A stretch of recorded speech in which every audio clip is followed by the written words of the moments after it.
Madam ఇప్పుడు మీరు again coming to our programme Thodu Needa సంబంధించి మీరు మొదలు పెట్టినప్పుడు మీకు స్పందన ఎలా లభించింది?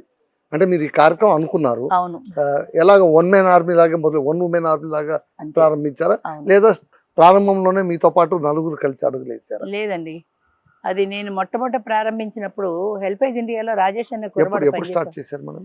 2010 అండి. 2010. 2010లో ఈ కార్యక్రమం చేయాలి అని అనుకున్నప్పుడు ఇది ఏం చేయాలో ఎలా చేయాలో నాకు అసలు ఏమీ ఐడియా లేదు. చేయాలనే బలమైన కోరిక మాత్రం ఉంది. అప్పుడు రాజేష్ అనే కుర్రవాడు హెల్పేజ్ ఇండియాలో పనిచేసేవాడు. ఆ కుర్రవాడు నాకు సలహా ఇచ్చాడు, ఒక ప్రెస్ మీట్ పెట్టి ఒక పబ్లిక్ మీటింగ్ పెట్టు, మీటింగ్లో నీ అభిప్రాయాన్ని తెలియజేయి, ఒక డేట్ ఫిక్స్ చేసుకో, ఆ డేట్న ఈ మీటింగ్ పెట్టు, ఇష్టమైన వాళ్ళు వస్తారు, కష్టమైన వాళ్ళు లేదు అని. అప్పుడు ఆ అబ్బాయి చెప్పిన ప్రకారం నేను ఒక పబ్లిక్ మీటింగ్ పెట్టాను. పబ్లిక్ మీటింగ్ పెట్టిన తర్వాత ప్రెస్ వచ్చారు, పబ్లిక్ కూడా కొంతమంది వచ్చారు, ఎక్కువ మంది రాలేదు, ఓ 40-50 మంది ఏమన్నా వచ్చారు. ప్రెస్ వాళ్ళందరూ 15 మంది ఉండి ఉంటారు. వచ్చిన తర్వాత లివ్ ఇన్ రిలేషన్ అనేది నేనే ఫస్ట్ ప్రవేశపెట్టాను. రెండు ఉభయ తెలుగు రాష్ట్రాల్లోనూ. ఆ రోజుల్లో లివ్ ఇన్ రిలేషన్ అనేది ఇంత పాపులారిటీ లేదు. 15 ఏళ్ల కిందట లివ్ ఇన్ రిలేషన్ అనేది నేనే, పెళ్లి కానీ సహజీవనం కానీ ఈ రెండు. మీరు దాన్ని సమర్థిస్తున్నారా లివ్ ఇన్ రిలేషన్? సమర్థిస్తున్నారు అంటే పూర్తిగా సమర్థిస్తున్నాను అని చెప్పలేను, వ్యతిరేకమని చెప్పలేను. ఎందుకంటే సీనియర్ సిటిజన్స్కి సమర్థిస్తున్నానండి, యంగ్ జనరేషన్కి సమర్థనీయం కాదు.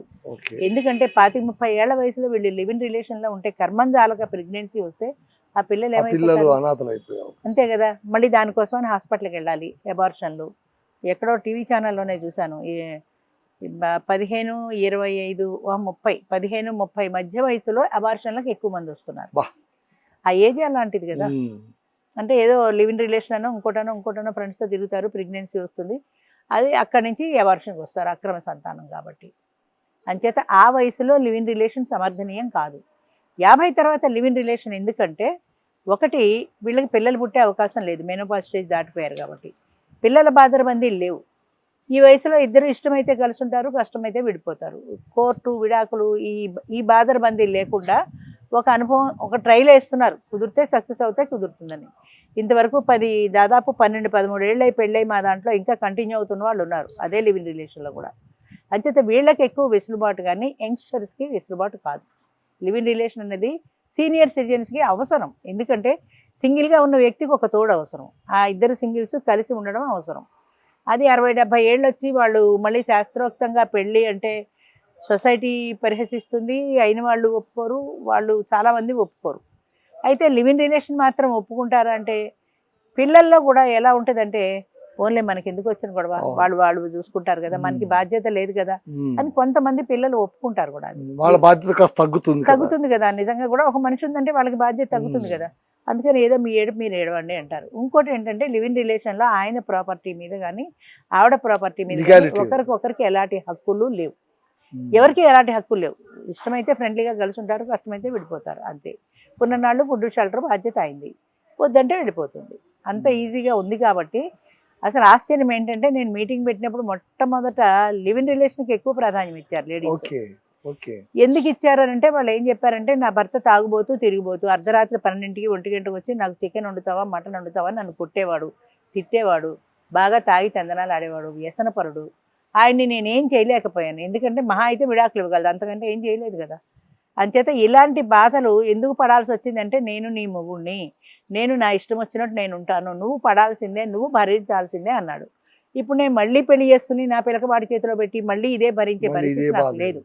అంచేత లివ్ ఇన్ రిలేషన్ అయితే లాభం ఏంటంటే, బాగుందా జీవితాంతం కలిసి ఉంటాం, బాగలేదా ఓ నమస్కారం పెట్టి వెనక్కి వెళ్ళిపోయి ముందున్నంత జీవితమే ఉండదు, అదే శేష జీవితమే అంతే. కాబట్టి అది సెట్ అయితే జీవితాంతం ఉండొచ్చు లివ్ ఇన్ రిలేషన్లోనే, సెట్ అవ్వకపోతే అంతే ఈజీగా విడిపోవచ్చు. ఇది బాగుంది కదా మాకు, మళ్ళీ కోర్టు చుట్టూ లాయర్ల చుట్టూ ఫీజులు ఇచ్చి తిరిగి అది డైవర్స్ వచ్చేదాకా 10 ఏళ్ళు వేచి ఉండి ఇంత అవసరమా మాకు ఈ వయసులో? అందుకని ఇష్టమైతే కలిసి ఉంటాం, కష్టమైతే విడిపోతాం. ఇప్పుడు ఒక చిన్న doubt madam, live in relation ఇంత సులువుగా ఉంటుంది, కాస్త హ్యాపీగా ఉంటుందని మీరు చెప్తారు, సంతోషం. అయితే ఎంత వయసు వచ్చినా కూడా ఆ వయసులో కొంచెం భద్రత కూడా ఎక్స్పెక్ట్ చేస్తూ ఉంటారు కదా, మళ్ళీ అలాంటి వాళ్ళకు ఈ లివ్ ఇన్ రిలేషన్ అనేది ఎంతవరకు? అది వాళ్ళు మాట్లాడుకునేటప్పుడు ఫైనాన్షియల్గా ఆమె అడుగుతుంది, నాకు నీ ప్రాపర్టీలో నాకు షేర్ లేదు కాబట్టి నాకు ఏదైనా ఫైనాన్షియల్ బెనిఫిట్ నువ్వు చూపించు, కొంత డిపాజిట్ ఏదో ఒకటి ఇయ్యాలి. అది అది అది అది అది వాళ్ళిద్దరి మధ్యనే అంటే ఉంటుంది. ఇది వయసా వరుస కూడా ఉండే అవకాశం ఉందా? యా. అంటే ఒకవేళ ఆమెనే తక్కువ ఉంటే కాస్త ఆమెకి ఎక్కువ ఉంటే ఆమె వస్తుంది. సౌండ్ పార్ట్ అయ్యి ఉండి యువతల వీళ్ళు అతనికి పేదవాళ్ళు తోడు అయితే కావాలి అని అడగచ్చు.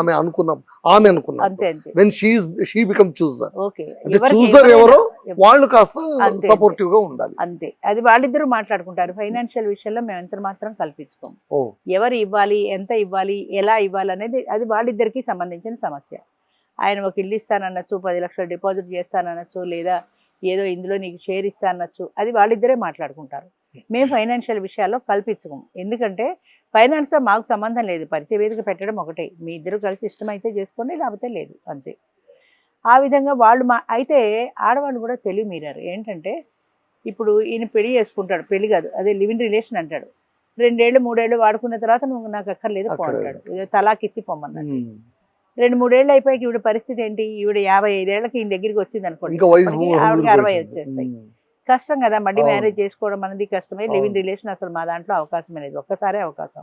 ఆ లివింగ్ రిలేషన్ ఫెయిల్ అయితే ఇంకంతే, మళ్ళీ మా దగ్గర రావడానికి వీల్లేదు. అంచేత వాళ్ళు ఏం చేస్తున్నారంటే ఆడవాళ్ళు, మాకు ఫైనాన్షియల్ హెల్ప్ కావాలి, ఎక్కువ కావాలి, నువ్వు ఇచ్చేది నెలకి 10,000 ఇస్తాను నీకు పాకెట్ మనీ కింద అంటే నాకు సరిపోదు. హైదరాబాద్లో ఒక ఫిక్స్డ్ ఇన్కమ్ అంటే ఒక ఇల్లు రాసివు నాకు, నువ్వు ఉన్నా లేకపోయినా ఉంటే కలిసి ఉంటాం, లేదంటే కనీసం నేను ఆ ఇంట్లో ఉంటాను. మగవాళ్ళు ఏం చేస్తారంటే నా ఆస్తి అంతా నా పిల్లలకి రాసి ఇచ్చేసాను, నా దగ్గర ఏమీ లేదు, ఇప్పుడు ఉన్న ఇల్లు కూడా నా కొడుక్కి రాసి ఇచ్చేసాను, నేను ఒంటరిగా ఉన్నాను కాబట్టి ఈ ఇంట్లో ఉండనిస్తున్నాడు, అది వాడిదే ఇల్లు, నన్ను ఉండనిస్తున్నాడు, రేపు పొద్దున నేను చచ్చిపోతే బయటికి పోవాల్సిందే అంటాడు. అప్పుడు ఆమె పరిస్థితి ఏంటి? ఆమె బయట ఇప్పుడు ఈయన పోయిన తర్వాత రానివ్వడు కదా, అప్పుడు ఆమె ఎలా బతకాలి? అది నాకెందుకు, నాకేం సంబంధం లేదంటాడు ఆయన. అంటే ఆయన అవసరం తీరిపోయింది, ఆయన ఉన్న నాళ నాకు సంబంధం లేదని. అంచేత వీళ్ళు ఏం చేస్తున్నారంటే నాకు సంబంధం లేదు కాదు, నాకు ఒక ఇల్లు నా పేరు మీద రాసివ్వు, నిన్ను నేను పెళ్లి చేసుకోవాలన్నా, నీతో లివింగ్ రిలేషన్లో ఉండాలన్నా నాకు ఒక ఇల్లు రాసిస్తే అది కనీసం అందులో నా శేష జీవితాన్ని నేను గడపగలుగుతాను అని. హైదరాబాద్లో ఇల్లు అంటే కనీసం ₹1 కోటి ఉండాలి. ₹1 కోటి ఆస్తి ఎవరు వదులుకుంటారు? దానికి వాళ్ళు ఒప్పుకోరు. వీళ్ళు ఇల్లు ఇస్తే కానీ వీళ్ళు రారు, ఇవ్వడానికి ఆయన ఒప్పుకోరు. అంచేత ఆ మ్యారేజ్ సెటిల్ కాదు, అలాంటిది సెటిల్ కావు. అయితే ఈ ఆస్తితో సంబంధం లేకుండా చేసుకునేటువంటి ఆడవాళ్ళు కూడా ఉన్నారు. అంటే వాళ్ళు ఫైనాన్షియల్గా వెలప్ అయినప్పుడు నాకు మానసికమైన తోడు కావాలి కానీ నాకు డబ్బుతో సంబంధం లేదు అనే ఆడవాళ్ళు కూడా ఉన్నారు. అలాంటి వాళ్ళకే పెళ్ళిళ్ళు అవుతాయి. మొన్న ఆయన లాయర్ గారు పెళ్లి చేసుకున్నారు, ఆమె స్కూల్లో టీచర్ చేస్తోంది, ఆమె ఇన్కమ్ ఆమెకు ఉంది. మొన్న డిసెంబర్లో అనుకుంటా పెళ్ళయింది వాళ్ళది. అంచేత ఆవిడకి ఈయన ఫైనాన్షియల్ స్టేటస్తో సంబంధం లేదు ఆవిడకి. నేను ఉద్యోగం చేసుకుంటాను, నా బ్రతుకు నేను బ్రతకగలను, సెలవులు వచ్చినప్పుడు వస్తాను, దసరా ఉంటుంది, సంక్రాంతి ఉంటాయి, సమ్మర్ ఉంటాయి, సెలవుల్లో మనం కలుద్దాం, నీకు ఖాళీ అయినప్పుడు నువ్వు రా, నాకు ఖాళీ అయినప్పుడు నేను వస్తాను. ఆ తర్వాత కొన్నాళ్ళ తర్వాత చూద్దాం, ఈవిడ ఈ ఉద్యోగం వదులుకొని అక్కడ ఉద్యోగం చూసుకోవటం ఏదో ఒకటి. అంటే ఆవిడకి నేను బ్రతకగలను అనే ఒక ధైర్యం ఉంది. ధైర్యం ఉంది కాబట్టి నాకు నీ ఆస్తితో సంబంధం లేదు, మన ఇద్దరం కలిసి ఉండడం కోసమే నేను పెళ్లి చేసుకున్నాను. అట్లాగే ఇప్పుడు మొన్న ఖమ్మంలో ఒక పోలీస్ డిపార్ట్మెంట్లో పనిచేసిన ఒక ఆచార్య గారు ఉన్నారు, ఆమె 66 సంవత్సరాలు. ఆమెకు ఈ మీటింగ్కి వచ్చినప్పుడు 66 ఏళ్ళకి పెళ్ళేమవుతుంది ఈమెకు అనుకున్నాను నేను. కానీ ఆశ్చర్యంగా ఆయనకి 70 ఏళ్ళు. ఆయన ఈమెను ఇష్టపడ్డాడు, వాళ్ళిద్దరూ మాట్లాడుకున్నారు. మొన్న ఫిబ్రవరిలో పెళ్ళయింది వాళ్ళకి. ఆయన చెప్పాడు, నా దగ్గర ఆస్తిపాస్తులు ఏమీ లేవు, నేను పెన్షనర్ని, నా తదనంతరం నీకు నేను పెన్షన్ రాసిస్తాను, అందుకు ఇష్టమైతే చేసుకో అన్నాడు. ఆమె కూడా ఏమైందంటే నాకు వచ్చే ఇన్కమ్ ఏదో నాకు ఏదో వస్తుంది, దానికి నీ పెన్షన్ తోడు చేసుకుని నేను బ్రతకగలను, నాకు చాలు, నాకు ఆస్తులతో సంబంధం లేదు. అలా పెన్షన్ వచ్చే అవకాశాలు ఉన్నాయా మేడం? ఉందండి, ఉంది. అంటే దానికి లీగల్ గా ఏమైనా చేయాలి? లీగల్ గా మ్యారేజ్ చేసుకోవాలి. లీగల్ మ్యారేజ్ అయితే లివింగ్ రిలేషన్ లో చెల్లదు. వాళ్ళు మామూలుగా ఇదేదో ఆర్య సమాజం ఏదో ఉంది కదా, అందులో పెళ్లి చేసుకున్నారు. చేసుకున్న తర్వాత పెళ్లి రిజిస్టర్ చేసుకున్నారు, అంటే రిజిస్టర్ మ్యారేజ్ అయ్యి ఉండాలి. అది రిజిస్టర్ మ్యారేజ్ తీసుకుని ఆ సర్టిఫికెట్ ఈవిని పెళ్లి చేసుకున్న ఫోటో తీసుకుని ఆయన ఆఫీస్కి వెళ్ళి అక్కడ ఆయన భార్యతో ఉన్న పెన్షన్ ఉంటుంది కదా మొత్తం మీద, అది తీసేసి నామినీకి ఈవిని పెడతాడు. ఈవిని పెట్టినప్పుడు ఈయన తదనంతరం పెన్షన్ ఆమెకు వస్తుంది. ఆ అవకాశం పెన్షన్లో ఉంది. కాబట్టి కొంతమంది ఏం చేస్తారంటే ఆ పెన్షన్ ఉంటే చాలు, నాకు వేరే ఆస్తులు అవసరం లేదు అంటారు. కొంతమంది ఈ పెన్షన్ నాకు సరిపోదు, నాకు ఇల్లు అంటారు. అది it depends upon the individuals, వాళ్ళ స్టేటస్. ఒక ఆమెకు ఉంటే నాకేముంది, నీ అవసరం లేదు అనొచ్చు. ఈమె ఏమీ లేనిదైతే ఆయన నుంచి ఒక ఇల్లు ఆశించవచ్చు, అది వాళ్ళిద్దరూ మాట్లాడుకుంటారు. మన